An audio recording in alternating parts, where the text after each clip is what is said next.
할렐루야. 아멘. 오늘은 이제 에베소서 말씀입니다. 오늘 아침에는 이렇게 나오는데 다른 날보다 더 날이 밝은 것 같아요. 점점 날이 밝아지고 있는데 다음 주부터는 이제 다시 서머타임이 시작되는데요. 늘 저녁 밤 깜깜한 데 나오다가 이렇게 날이 밝으니까 뭔가 이상한 것 같아요. 그래서 서머타임이 필요하겠다 이렇게 생각이 돼요. 에베소서 말씀이 이제 오늘부터 이제 한 주간 동안 있는데요. 에베소서 말씀은 교회론의 대표적인 말씀입니다. 교회가 무엇인지, 교회는 왜 선택되었고, 교회를 통해서 주님께서 무엇을 할 것인지, 또 우리는 그 성도들은 각 교회의 일원으로서 하나님께서 우리를 택하시고 교회에 속하게 하셨는데, 그러한 그 하나님의 교회에 대한 계획, 이런 것들은 언제부터 했는지, 이런 것들이 에베소서 안에 포함되어 있습니다. 에베소는 그 사도 바울이 이제 2차 전도 여행 때 개척했던 교회입니다. 그리고 3차 전도 여행 중에는 약 거기서 한 3년간 목회를 해왔던 것이 이제 에베소 교회인데요. 에베소서는 이제 사도 바울이 이게 63년경, 2년 3년경에 로마 감옥에 갇혔었는데, 그때 로마 감옥에 갇혔었을 때 기록한 성경이죠. 그래서 감옥에서 기록한 서신이라고 해서 옥중서신이라고 하는데, 옥중서신에는 에베소서뿐만 아니라 빌립보서, 골로새서, 빌레몬서, 이러한 그 성경이 다 이제 4권의 성경이 있습니다. 에베소서는 사도 바울이 다른 성경과는 달리 에베소서는 에베소 교회에 어떤 특별한 문제가 있어서 쓴 성경이 아니에요. 그리고 또 에베소서는 에베소 교회에만 보낸 성경이 아니라 에베소 지역에 있는 다른 그 교회들에게 같이 볼 수 있도록 회람용으로 보낸 서신이 에베소서입니다. 다른 교회들에게 있어서는 여러 가지 문제들이 좀 있었잖아요. 그런 문제들 중에 대표적인 것이 사도 바울의 사도권, 정말로 사도 바울은 사도의 자격이 있느냐?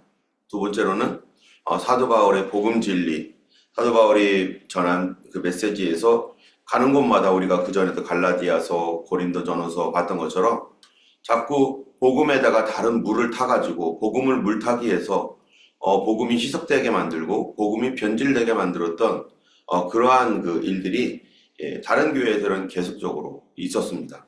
그런데 에베소 교회에는 그런 내용이 전혀 없는 것을 통해서 볼 때 에베소 교회는 하나님의 말씀을 잘 지키고 또 신실하게 잘 성장했던 교회라고 할 수 있습니다. 에베소 교회에 관련된 내용은 사도행전 18장, 19장 이 어간에 기록되어 있고, 그리고 또 에베소 교회에 대한 특별한 집중적인 어떤 메시지가 에베소서 이외에 요한계시록에도 기록되어 있죠. 그래서 요한계시록을 보면은 에베소 교회가 어떠한 교회였는지 이렇게 드러나 있습니다. 그래서 하나님께서 이 요한계시록을 통해서 이 7개의 교회에 보낸 편지 중에 제일 먼저 등장하는 교회가 에베소 교회입니다. 첫 번째로 등장하는 교회가 에베소 교회인 것은 그만큼 에베소 교회가 중요했고, 또 에베소 교회에 대한 하나님의 특별한 사랑이 있는 것이죠. 요한계시록에 보면은 에베소 교회가 어떤 교회였는가 하면은 이렇게 기록되어 있어요. 2절에 요한계시록 2장 2절에 보면 내 행위와 수고와 인내를 알고 악한 자를 용납하지 아니한 것과 자칭 사도라 하되 아닌 자들을 시험하여 그의 거짓을 드러낸 것을 내가 드러내었느니라. 또 네가 참고 내 이름을 위하여 견디고 게으르지 아니한 것을 아노라. 그래서 에베소 교회에 대한 칭찬이 이런 것인데요. 사실 에베소 교회는 교회가 개척된 뒤에 많은 핍박을 받았잖아요. 그래서 사도 바울이 거기에서 목회를 하고 개척을 하다가 그 핍박을 피해서 마게도냐 지방으로 이제 갔던 것들을 우리가 알고 있는데, 이 에베소 교회는 정말로 여러 가지 영적 전쟁, 그런 시험들, 그런 것이 있었는데, 그럼에도 불구하고 에베소 교회는 정말 주님을 뜨겁게 사랑했고 주님을 최우선으로 사랑했던 교회입니다. 그래서 여기에 특별히 에베소 교회에 대해서는 내 행위와 수고와 인내를 안다. 이 행위와 수고와 인내, 이거를 통해서 에베소 교회가 개척될 당시에 또 초기에 얼마나 많은 어려움들이 있었는지, 또 힘든 일들이 에베소 교회에 핍박으로 있었던 것이죠. 그래서 이 에베소 안에 길드 조직이 있었는데, 이 길드 조직 중에 우상을 만드는 길드, 공장을 만든 그런 사람들이 있어가지고, 이 아데미 여신이라든지 이런 여러 가지 우상들을 만들어서 파는 사람들의 그 수입이 괜찮았었는데, 이 에베소 교회가 개척이 되고 이 교회가 점점 부흥하고, 심지어는 마술하는 사람들이 자기의 마술책을 갖고 와가지고 불태워가지고 그렇게 버릴 정도로 많은 마술사들도 예수님을 믿게 되고, 이런 큰 부흥이 일어나니까 이 사람들의 수입이 줄어드니까 이 사람들이 막 폭동을 일으켜가지고 에베소 그 큰 원형 경기장에 들어가가지고 막 2시간 동안 아데미여, 크신 아데미여 하면서 막 이렇게 막 외치는 정도로 굉장히 큰 영향력을 미쳤던 교회가 에베소 교회이고, 또 그 사회를 변화시킨 교회가 에베소 교회이면서 동시에 핍박과 어려움도 많이 있었습니다. 우리가 처음 예수님을 믿을 때, 안 믿는 지역에서, 안 믿는 가정에서 예수님 처음 믿을 때 이 핍박과 어려움이 있죠. 이 핍박과 어려움이 있을 때 우리가 그를 뒤로 물러나면은 이 핍박과 어려움이 어려움에 의해서 자기의 신앙도 무너질 뿐만 아니라 그 가족들도, 그 가족들에 있는 여러 가지 문제들도 해결할 수가 없는 상황이 됩니다. 하나님의 은혜가 나를 통해서 이 가정에 비춰지고 이 사회에 비춰질 때 어두움들이 이것을 어떻게든지 비추지 못하게 하려고 온갖 여러 가지 방법으로 막 저항을 합니다. 그러나 성도들이 이러한 어려움들을 참고 기도로 돌파해 나가고, 이럴 때는 기도하는 것밖에 없어요. 하나님 앞에 계속적으로 기도할 때 영적인 능력을 하나님이 부어주시고 하나님의 손이 함께 하심으로 말미암아서 그 어두움이 서서히 무너져 내려갈 때, 그때에 참으로 그 가정 안에 또 사회 안에 복음의 빛이 비춰지고 그 모든 싸움이 딱 끝나게 돼서 하나님이 승리하고 복음이 승리하는 그런 일들이 일어나는데, 이 에베소 교회는 이런 것들을 위하여 수고와 인내를 아끼지 않았다. 뿐만 아니라 에베소 교회에 내부적인 어려움이 있었는데, 그거는 뭐냐면은 다른 교회에서 있었던 것과 동일한 거예요. 다른 교회에 있었던 게 뭡니까? 이 복음에 대한 변질. 그래서 오직 예수면 되는데 예수로만 구원받는다라는 이 진리에 대하여, 아니야, 다른 것도 필요해. 그래서 할례도 필요하고 뭐도 필요하고 막 규칙을 정하고 막 이렇게 하는 어떤 그런 걸 통해서 복음이 희석되었는데, 에베소 교회는 뭐라고 되어 있냐면은 요한계시록에 자칭 사도라 하되 아닌 자들을 시험하여 그의 거짓을 네가 드러낸 것과. 그래서 사도라고 하면서 거짓말로 복음을 변질시켰던 이 사람들을 드러내어서 잘못됐던 것들을 끊어냈던 이 일이 에베소 교회에게 있었기 때문에, 고린도 교회는 그런 것들이 들어와가지고 교회를 다 혼란스럽게 하고 어지럽혔는데 에베소 교회는 그런 것들을 끊어냈다는 거예요.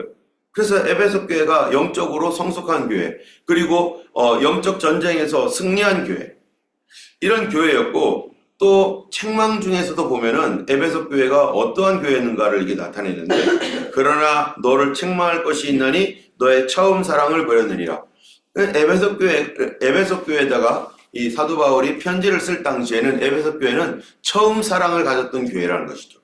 이 처음 사랑이라는 게 뭡니까? 첫 번째 사랑. 다시 말하면은 첫사랑이라는 얘기가 아니라 첫 번째 사랑이라는 얘기. 다시 말하면 모든 것의 최고의 사랑. 그리스도를 가장 먼저 사랑하는 것, 가장 우선으로 쓰는 것, 우선순위가 언제나 에베소 교회 교인들에게는 예수 그리스도였다는 거예요. 그래서 모든 삶에 있어서 예수를 우선순위에 두고 예수님을 가장 먼저 두었던, 그래서 이 에베소 교회는 처음 예수님을 첫 번째로 가장 우선으로 두는 사랑을 두었던 교회가 바로 에베소 교회였습니다. 이런 교회에게 이제 사도 바울이 이제 편지를 써서 그 교회가 든든하게 서가고 있을 때, 그러면 교회는 무엇이냐? 우리가 하나님께서 우리 교회를 세우셨는데, 이 사도 바울이 지금 계속해서 복음 전도하면서 가는 곳마다 교회를 세우잖아요. 그러면은 도대체 교회는 뭐 하는 곳이냐? 라고 하는 것을 에베소 교회에게 말하고 있는 것입니다. 그래서 그런 교회가 되도록 성령께서 감동하신 그 메시지를 통해서 에베소 교회를 통해서 온 세상의 교회의 정체성, 우리 교회는 어떠한 것인지 그거에 대해서 말하고 있는 것이죠. 먼저 에베소 교회 1장 1절 2절에 보면요, 인사입니다. 그래서 2절에 보니까 하나님 우리 아버지와 주 예수 그리스도로부터 은혜와 평강이 있을지어다 하면서 1절 2절은 이제 에베소 교회에다가 인사를 하는데요. 3절부터 6절까지가 어떤 내용이냐면은 하나님께서 교회를 예정하셨다는 거예요. 그리고 교회의 일원인 우리들, 믿는 우리들을 하나님이 예정하셨다는 겁니다. 그래서 3절에 보면은 찬송하리로다 하나님 곧 우리 주 예수 그리스도의 아버지께서 그리스도 안에서 하늘에 속한 모든 신령한 복을 우리에게 주시되 곧 창세전에 그리스도 안에서 우리를 택하사 우리로 사랑 안에서 그 앞에 거룩하고 흠이 없게 하시려고 그 기쁘신 뜻대로 우리를 예정하사 예수 그리스도로 말미암아 자기의 아들들이 되게 하셨으니 하면서 이는 그가 사랑하신 자 안에서 우리에게 거저 주시는 바 그의 은혜의 영광을 찬송하게 하려는 것이라. 여기 보니까 하나님께서 예정에 대해서 말합니다. 그의 기쁘신 뜻대로 우리를 예정하사, 여기서 말하는 우리라는 게 누굽니까? 바로 교회들을 말하는 거죠. 믿는 성도들을 예정하셨다는 거예요. 그런데 이 말은 무엇이냐면 하나님께서 그의 기쁘신 뜻대로 우리를 예정하셨다. 예정하셨다라고 하는 말을 통해서 하나님이 우리를 선택한 것이나 교회를 개척하게 하시고 그래서 교회를 세우신 것은 하나님의 어떠한 갑작스러운 충동에 의한 것이 아니라는 거예요. 하나님께서 가만히 보다가 저 사람 마음에 들어. 그래. 너 택했어. 그리고 보니까 갑자기 저 사람이 어떤 특별한 뭐가 있는 거. 그래. 너 택했어. 이런 식으로 하나님께서 어떠한 충동에 의해서 그냥 즉흥적으로 무언가를 계획하시고 무언가를 행했던 것이 아니라 하나님이 어떻게 하셨다는 거예요? 그의 기쁘신 뜻대로 우리를 예정하셨다. 언제 예정하셨다는 겁니까? 4절에 보니까 곧 창세 전에 그리스도 안에서 우리를 택하사 우리로 사랑 안에서 그 앞에 거룩하고 흠이 없게 하시려고 그 기쁘신 뜻대로 우리를 예정하셨다는 것입니다. 하나님은 무계획하신 분이 아니라는 거예요. 자, 하나님이 우리를 예정하셨다라면은 그 교회를 예정하셨고 우리를 예정하셨다라면은 그 예정하셨다는 말 안에는 무슨 의미가 있습니까? 바로 사도 바울이 기도하는 내용에 보면은 우리가 그런 내용이 있어요. 자, 18절에 보면 이렇게 말해요. 너의 마음의 눈을 밝히사 그의 부르심의 소망이 무엇이며 성도 안에서 그 기업의 영광의 풍성함이 무엇이며 이렇게 기도하고 있어요. 이 교회를 위한 기도인데 여기 보니까 하나님께서 이 예정하신 교회, 하나님께서 예정하여서 세워놓으신 교회를 위한 기도가 너의 마음을 밝혀서 그의 부르심의 소망이 무엇인지 알게 하기를 원한다는 거예요. 다시 말하면은 하나님은 뭔가를 예정하셨다라면은 그 예정 안에는 소망이 있다는 것이죠. 하나님께서 우리에게 주신 소망, 하나님께서 뜻하신 계획, 그것이 있다는 것입니다. 때문에 하나님께서 우리를 위한 기대와 계획이 그 예정 안에는 뭐예요? 다 있다라는 거예요. 우리가 한 사람 한 사람을 부르고 우리 교회를 불렀을 때 하나님께서 나를 향한 하나님의 기대와 또 계획을 가지고 계십니다. 그래서 우리를 어떻게 하셨다는 거예요? 예정하신 거예요. 또 하나님께서 이 땅에 있는 모든 교회들을 통하여서 하나님께서 행하실 어떤 일에 대한 소망과 기대와 계획을 가지고 있다는 것입니다. 그렇기 때문에 우리 자신에게 대한 하나님의 기대와 소망뿐만 아니라 바로 우리 교회를 향한 하나님의 계획, 하나님의 뜻이 있다는 것입니다. 각각의 이 땅에 있는 모든 교회들은 하나님께서 그 교회를 향한 하나님의 선한 계획을 가지고 계시고 그 계획을 위해서 누구를 부르셨어요? 우리를 계획 가운데 또 우리를 부르셨어요. 우리가 이 교회에 있는 것은 우리 허스빌까지 여기까지 내려오고 올라오고 해서 여기에 우리를 하나님께서 한 교회로 뭉치게 하시고 서로 알게 하신 하나님. 사실은 우리가 여기에 우리 교회 안 왔으면 누구를 알겠어요, 여기에. 그리고 집사님이 여기 계신지를 어떻게 알겠으며, 또 우리 권사님들이 여기 계신지 누가 알겠어요? 평생 만나지도 못할 거예요. 그런데 하나님께서 허스빌 평강교회라고 하는 곳으로 저도 보내주시고, 여러분도 다 이렇게 오게 하셔서 이 모임을 만들게 하셔서 그 모임을 만들었는데, 이 모임을 만드신, 이 교회를 만드신 하나님의 목적과 계획과 뜻과 기대가 우리에게 있다는 것입니다. 때문에 우리는 그것을 바라보고 그것을 위해 기도해야 되고 그것을 위해서 가는 건데, 그럼 그 목적과 기대와 뜻이 도대체 뭐냐? 우리 교회만 있는 것이 아니라 모든 교회들도 각각마다 각 지역마다 다 있는데, 어떤 교회는 한 민족 전체를 위한 하나님의 계획을 갖고 있는 교회도 있겠고, 어떤 교회는 이 한 지역을 위한 어떤 교회도 있겠고, 각각마다 하나님의 그 뜻에 따라 다르겠지만은, 그러나 우리는 그 뜻에 충성하면서 하나님 그 뜻을 이루어야 된다는 것입니다. 자, 그러면 하나님께서는 이 교회를 무엇을 위해서 부르셨는가? 여기에 맨 마지막 절에 보면요, 이렇게 말을 해요. 22절, 23절입니다. 또 만물을 그의 발 아래 복종하게 하시고 그를 만물 위에 교회의 머리로 삼으셨느니라. 하나님께서 만물을 그 발 아래 복종하게 하신 예수님, 그를 만물 위에 교회의 머리로 삼으셨느니라. 그러면서 하시는 말씀이 23절에 교회는 그의 몸이니 만물 안에서 만물을 충만케 하시는 이의 충만함이니라. 교회가 그의 예수님은 교회의 머리고 교회는 그의 몸인데, 만물 안에서 만물을 충만케 하시는 그분이 누굽니까? 예수님이죠. 예수님의 충만함이 바로 교회 안에 있고, 예수님의 충만함을 교회를 통해서 예수님이 뭐 한다는 거예요? 만물 가운데 그것들을 증거하고 그것들을 전파하게 하기 위해서 예수님께서 교회의 머리로서 예수님이 되셨고, 교회는 그의 몸이라는 것입니다. 다시 말하면은 예수님이 이 땅에 왜 오셨습니까? 예수님이 이 땅에 오신 이유는 바로 우리 죄를 구속하시고 우리 어두움과 죄악과 저주 가운데 있는 우리를 구원하시려고 예수님이 오셨어요. 자, 예수님께서 홀로 하나님의 나라의 그 보좌를 내려놓으시고 이 땅에 오셔서 그가 홀로 3년 반 동안 그 십자가 지시는 그 삶을 통해서 예수님이 다 짊어지시고 33년이라고 하는 생애 가운데 예수님께서 그 온 몸으로 이 땅의 구속을 위해서 다 모든 것을 다 헌신하고 쏟으셔서 피땀 흘려가며 예수님이 십자가로 그것을 이루셨습니다.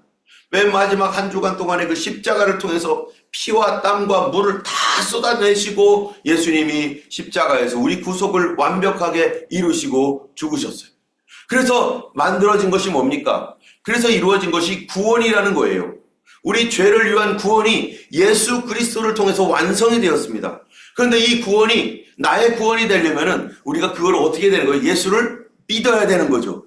그 예수께서 행하신 그 일들에 대하여 우리가 믿음으로 그거를 영접할 때 우리의 구원이 이루어지는데, 자, 그러면 우리를 위한 이 구원이 완성되었는데, 이 구원이 우리에게뿐만 아니라 다른 모든 온 열방과 세계 가운데 예수 그리스도의 구원의 복음이 증거되어지고 전파되어지고 이렇게 딜리버리 되어야 되는 것이죠. 딜리버리. 그 딜리버리 되어서 모든 사람이 구원을 얻고 온 땅 끝까지 예수 그리스도의 그 구원의 복음이 다 전파되어야 되는 것입니다. 그러기 위해서 주님이 이루어 놓으신 이 구원의 복음을 누가 전파하고 이거를 다 딜리버리 할 것인가? 성령께서 그 일들을 행하시는데 누구와 함께 하는 거예요? 그게 바로 교회와 함께 하신다. 우리가 쉽게 말하자면 이런 거죠. 공장에서 아주 너무너무 중요한 물건을 만들었어요. 공장에서 아주 귀한 물건을 만들어간 아주 제대로 된 그 사람들을 살릴 수 있는 귀한 물건을 뭐 약품이 됐든 뭐가 됐든 간에 만들었어요. 이 만들어 놓은 것들이 엄청난 노력과 수고가 있었는데 이것을 이제 어떻게 해야 돼요? 배달을 해야 돼요. 어디에? 온 세계에 배달을 해야 되는데 이 배달하는 게 누가 하는 일이에요? 배달을 누가 합니까? 바로 사람들을 통해서 배달하는 거죠. 그게 누구예요? 그게 바로 교회입니다. 우리가 한국에서 보면 전화해가지고 뭐 좀 배달해 주세요. 그러면 막 온갖 물건들이 다 오잖아요. 그런 것처럼 교회는 예수 그리스도의 빛된 생명, 예수 그리스도의 빛과 생명을 온 세상에 배달하라고 주님의 동역자로 세운 것이 교회이고, 이 어두운 세상 가운데 그거를 계속해서 날아가는 거예요. 여기에 나르고 저기에 나르고. 여러분, 우리가 토요일마다 또 성도님들 모여서 기도한 다음에 이 복음의 메시지, 전도지와 함께 여기도 주고 저기도 주고 계속 배달해 나가는 거예요. 이 배달해 나가는 이 복음의 말씀들이 우리는 배달하지만 그것을 통해서 한 영혼이 구원받고 새로워지게 하시는 분 누굽니까? 바로 성령님이시죠.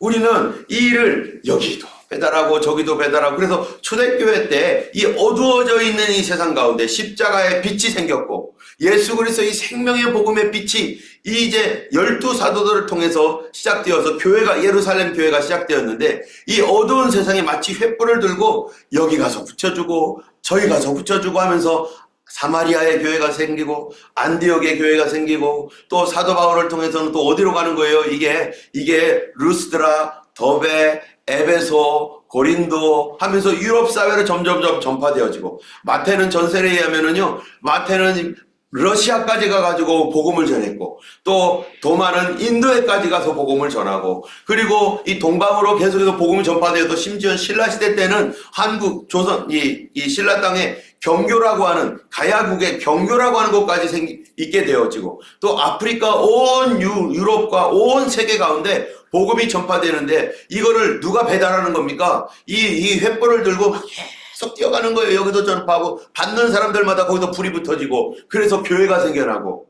이 일을 위하여 주님이 선택한 그러한 조직이 뭐라는 거예요? 바로 그리스도의 몸인 교회라는 것입니다. 그래서 교회는 예수 그리스도의 뭐예요? 동역자입니다.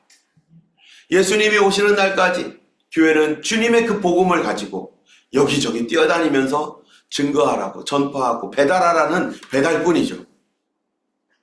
그렇기 때문에 그 배달을 누구에게만 시켰어요? 오직 교회에게만. 다른데 어떤 단체도 없습니다. 오직 교회를 통해서만 이 생명의 복음을 증거하는 거죠. 우리가 이 가끔 가다 보면 엄청난 큰 차들이 있는데요, 특수 차량들이 있어요. 거기에는 아주 뭐예요? 귀한 무슨 액체 같은 거, 여러 가지 화학약품 이런 거 할 때 아무 차에다가 이거 싣고 갈 수가 없거든요. 요번에 지금 유럽의 대서양 쪽인가요? 그쪽에 어떤 배 하나가 지금 정박을 해서 수리를 하려고 하는데, 그런데 각국 나라들이, 영국이든지 어느 나라든지 이 배를 지금 받지 않겠다고 막 좀 계속 이제 그렇게 하고 있대요. 왜 그런가 했더니 그 배에 실어 있는 물건이 이게 폭발성이 얼마나 강한지, 예전에 베이루트인가요? 레바논에서 한번 터졌던 폭발, 그곳에 7배가 되는 엄청난 약품을 품고 있는 거예요. 그래서 그 배가 특수하게 제작이 되어서 이제 이것이 폭발되지 않도록 이게 잘 준비되었지만, 혹시라도 모르니까 이거를 가다가 연료를 채워야 되고 배도 수리를 해야 되는데, 이 각 나라의 그 항구에 들어가려고 하니까 못 온다, 안 된다. 혹시라도 잘못되어가지고 폭발하게 되면은 베이루트의 7배의 폭발에 엄청난, 그것 때문에 수백 명, 한 100여 명 죽었죠. 그리고 막 그 창문이 깨지고 막 난리가 났어요. 엄청난 그러한 폭발이 있었는데, 그것 때문에 못 한다고 막 이러는 거예요. 특수한 어떠한 그러한 이 배를 만들어가지고 거기에다가 이렇게 해놨는데, 그만큼 이것이 또한 뭐한 거예요? 폭발력도 강하지만 굉장히 중요한 물건이라는 거죠. 그래서 그런 것들이 꼭 필요하니까 폭발성에도 불구하고 이거를 꼭 배달해야 되는데, 중간에 이 배가 고장났는지 어쨌든 연료가 떨어졌는지 우리 잠깐만 여기에 좀 가서 이거 연료 좀 채우고 가게 해줘 했는데도 안 된다는 거예요. 폭발력 때문에. 그만큼 가치가 있는 것이고, 그만큼 강력한 것이고, 그만큼 이것이 굉장히 꼭 필요한 것이기도 한 거죠. 여러분, 이 주님께서 우리 교회에게 이 그리스도의 복음, 예수님의 십자가의 복음을 주셨는데, 이거는 다른 어떤 배에도 실을 수가 없는 거예요. 오직 어디에만? 교회라는 곳에서만 이거를 배달하도록 주님이 허락하셨고, 그거를 통해서 많은 사람들에게 이 귀한 복음의 말씀이 증거되어지는데, 어떤 사람도 어떻게 하는 사람이 있어요? 복음 우리 싫어. 오게 하지 마. 왜? 우리 가정 폭발해. 예수님 믿었다가는 우리 가정, 종교가 달라져. 하면서 이슬람, 힌두, 다 그냥 원래 있던 거 그냥 할 거야. 이대로 죽든지 말든지 냅둬. 이런 사람들이 얼마나 많습니까? 하나님께서 우리 긍휼히 이겨서 죽음 가운데 영원한 멸망에 처해지지 아니하도록 주님이 오셔서 그가 십자가로 모든 것을 이루시고 자기 피로 생명으로 빛을 밝히셨는데, 이 사단은요, 어두움은 어떡합니까? 이거에 대하여 저항합니다. 오지 말라고. 마귀는 이 어두움이 떠나가니까, 빛이 오면 어두움이 떠나가니까 자기들이 죽어버리니까 그거를 못 오게 방해하고 있죠.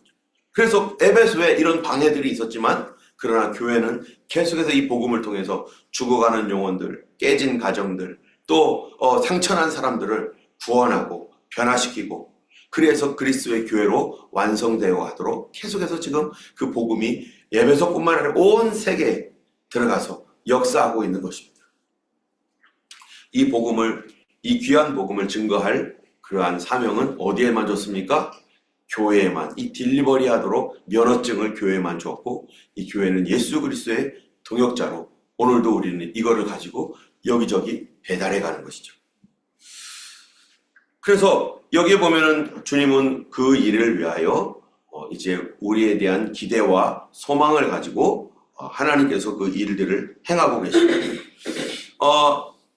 7절에서 12절까지는 바로 그런 구속에 대한 구속의 목적과 성취, 그래서 이 복음이 사람들에게 들어갈 때 사단에게는 폭발력이 엄청 강한 무시무시한 그러한 능력입니다. 왜냐하면은 여기 보면은 이 복음의 능력이 여기 나와 있는데 이렇게 돼 있어요.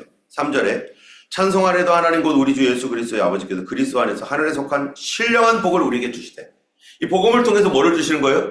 하늘에 속한 신령한 복, 하나님의 복을 주시는데, 여기에 어떻게 돼 있냐면은 4절에 우리를 택하사 우리로 사랑 안에서 그 앞에 거룩하게 하시고 이 흠이 없게 하시려고. 하나님께서 우리를 택하신 이유, 우리가 그리스도의 하나님 백성이 되고 하나님의 백성이 된 되어야하는 그런 목적이 뭐냐? 우리를 어떻게 하면 만드는 거예요? 거룩하지 않은 사람을 거룩한 사람 만든다는 거예요. 또 이 흠 많은 우리들을 흠이 없는 사람으로 만들어 가시는 것이 하나님의 복음입니다. 여러분, 우리 가정이나 우리 삶에 얼마나 이 두 가지 문제 때문에 가정이 깨지고 또 우리 삶이 엉망이 되고 사회가 문제가 많잖아요. 깨끗하지 않은 나라, 깨끗하지 않은 가정, 흠 많은 나라, 흠 많은 가정, 또 흠이 있는 사람이 나라를 다스리게 되면 어떻게 되겠어요? 나라가 무너지고 깨지고 엉망이 되는 거예요. 그래서 이 주님께서 우리에게 주시는 것은 거룩하고 흠이 없는 사람이 되게 하시려고 주님께서 우리를 택하셨다는 거예요. 복음의 능력이. 그래서 그 사회를 바꾸고 가정을 바꾸고 또 5절에 보면은 그 예정하사 예수 그리스도로 말미암아 자기의 아들들이 되게 하셨으니, 우리를 택해서 우리가 뭐가 되게 하신다는 거예요? 하나님의 자녀가 되게. 성경에 보면은 예수님 요한복음 8장 44절에 보면은 너희는 누구라는 거예요? 너희는 너희 아비 마귀에서 났으니 마귀의 일을 너희도 행하고자 한다. 저는 처음부터 살인한 자예요. 진리가 그 속에 없으므로 말할 때마다 거짓으로 말을 하고 그는 거짓의 아비다. 여러분, 우리 삶 속에 거짓 속에 살아갔던 우리들을 하나님의 자녀가 되어서 거짓을 버리고 진실하고 거룩하고 흠없는 사람이 되도록 주님이 그 복음을 통해서 우리를 변화시키는 겁니다. 우리를 변화시킬 능력은, 그렇게 바꿀 능력은 누구에게밖에 없어요? 주님께밖에 없어요. 복음 안에만 있습니다. 때문에 사단은 이러한 거짓과 두려움과 염려와 이런 모든 그런 것들로 사람들을 얽매여지고 탐심이 있게 하고 거기에 벗어나지 못하게 하는 이 사단에게는 복음이라는 것은 엄청난 폭발력을 가지고 있는 강력한 하나님의 선물인 거죠, 성도들에게. 그래서 하나님은 우리를 하나님의 자녀, 거룩한 자녀, 흠이 없는 하나님의 자녀를 삼으시려고 교회를 택했고 성도를 택했던 것입니다. 또 6절에 보니까 이는 그가 사랑하시는 자 안에서 우리에게 거저 주시는 바, 결국 맨 마지막에 뭐냐? 그의 은혜의 영광을 찬송하게 하려는 것이라. 여러분, 우리가 하나님께서 우리를 만드신 목적이 뭡니까? 이스라엘을 만드신 목적의 성경 이사야서에 말하죠. 그를 내게 오게 하라. 내가 그를 불렀는데 내가 나의 찬송을 부르게 하려 함이라. 여러분, 우리를 하나님께서 결국에는 어떠한 사람으로 만드냐? 찬송하는 사람으로 만든다는 거예요. 여러분, 찬송은 뭐 하는 겁니까? 하나님의 은혜에 감사하는 것입니다. 우리를 택해 주신 은혜, 우리를 고쳐 주신 은혜, 우리를 변화시켜 주신 은혜, 우리를 회복시켜 주신 은혜, 우리가 그 삶을 통해서 이렇게 진행되면서 결국에 맨 마지막에 하나님 정말 감사합니다. 우리가 이랬는데, 내가 이랬었었는데, 어려운 과정도 통과하고 막 오면서 힘든 것도 있었지만 결국 하나님 이런 귀한 열매를 주셨고 귀한 은혜를 주셨고 이렇게 우리를 회복시키시고 새롭게 하신 것 하나님 은혜입니다. 하나님 감사합니다. 여러분, 우리가 노력을 하고 애를 써도요, 사람이 좋은 열매를 맺는다는 보장이 없잖아요. 내 인생 누구든지 다 열심히 뭔가를 해서 성공한 인생 만들려고 합니다.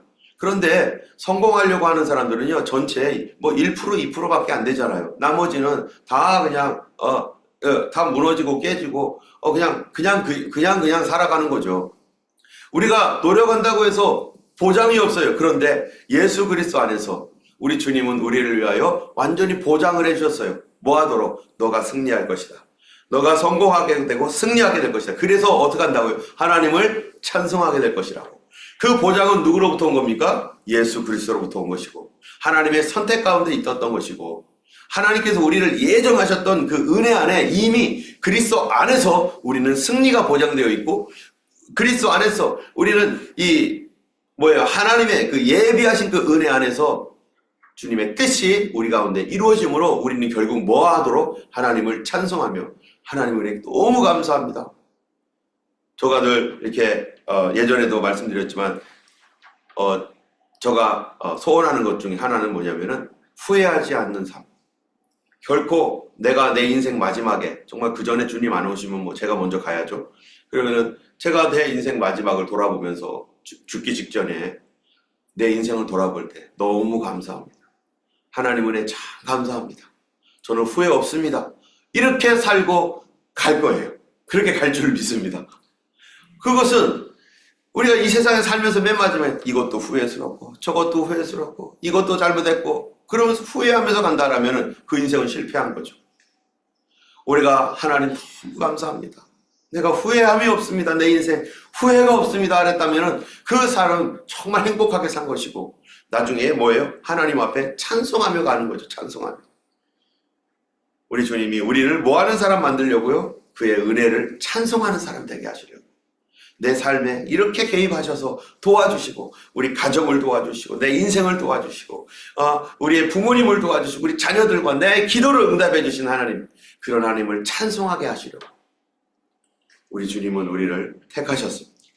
오늘 교회도 우리 주님의 택함 받은 교회입니다. 이 교회 사실 2010년에 없어질 교회였습니다. 그런데 하나님께서 저를 끌고 와가지고 또 성도님들도 끌고 와가지고 여기 우리 같이 있게 하신 이유는 하나님의 그 계획은, 이 교회를 향한 뜻과 계획은 끊어지지 않았기 때문에 하나님이 선택한 사람들을 불러주셨고 여기에서 교회를 든든하게 세워서 계속해서 주님의 오시는 날까지 복음을 증거하라고 이 교회에 대한 뜻이 끊어지지 않았기 때문에 주님이 이 생명을 붙들고 있는 것입니다.